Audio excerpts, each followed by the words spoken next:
Hello, welcome to the Career Services online PowerPoint focusing on resumes. The following PowerPoint should help you put together something like a resume to bring in and have Career Services look at.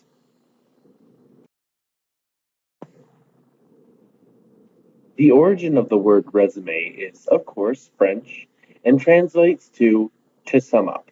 And that is exactly the mindset you should have when you begin writing your resume. You're writing a short summary of your experiences, your education, and a few other things applicable to your job search.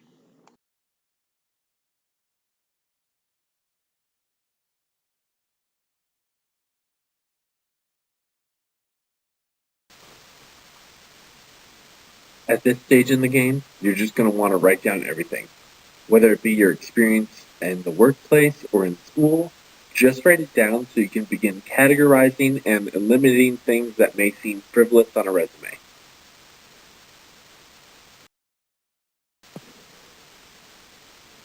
Depending on the type of field you're going into and your experiences, you could have more or less than the categories listed on this page on your actual resume.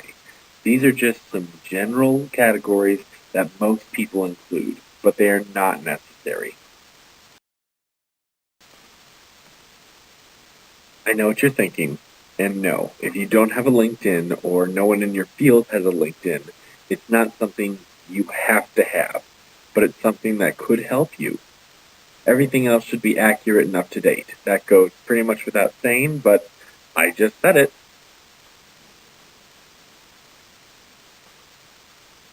Your personal information should be legible and at the top of the very first page. That way they know exactly who the preceding information describes and how to contact you in case they're interested.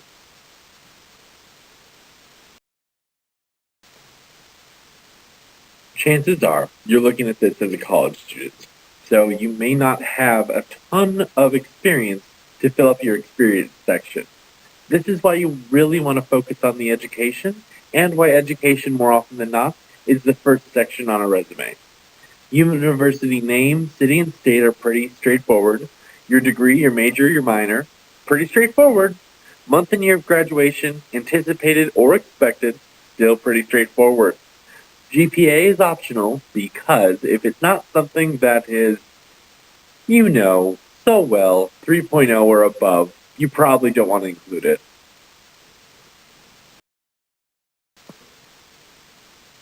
When you list your experience, whether it be from a job or volunteering or some other activity, it's important to look at the keywords that they have listed in the job you're applying to.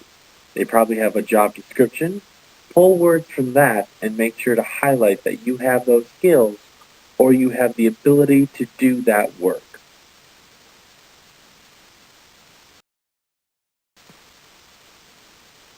I can't stress this enough that your activities, honors, and hard skills should be things that set you apart, things that you possess that not many other people have that would make you a valuable asset.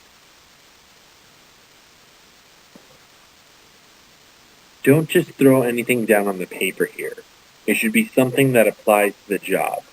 Just because you have some random hard skill that probably wouldn't be used in the work doesn't mean you need to list it.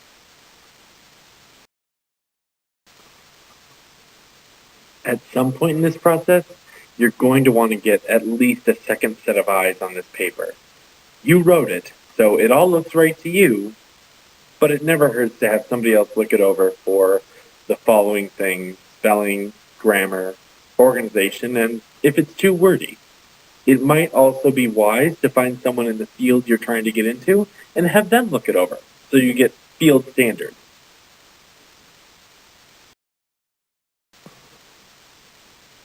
As I said on the previous slide, you want more than one pair of eyes looking at your resume, but it's up to you who you ask to look at your resume. Maybe you know a professional in the field, maybe your references are experienced. It's up to you who you want to look it over and how much time you feasibly have. You may get differing opinions, and it's up to you which one you follow.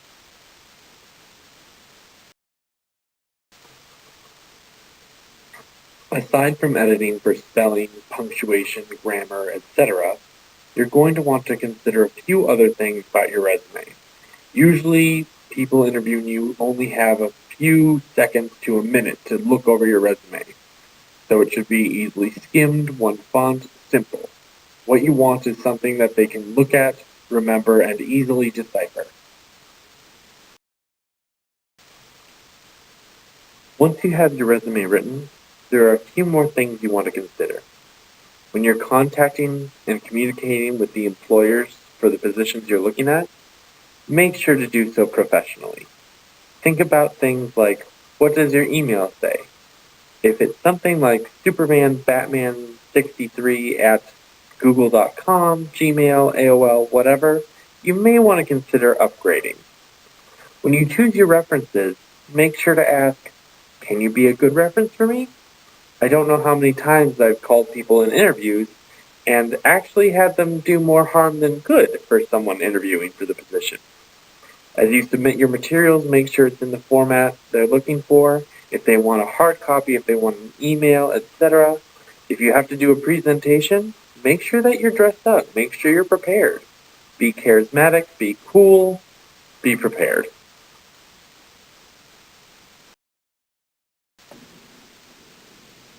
So, by looking at this PowerPoint, you've taken the first step into writing a great resume.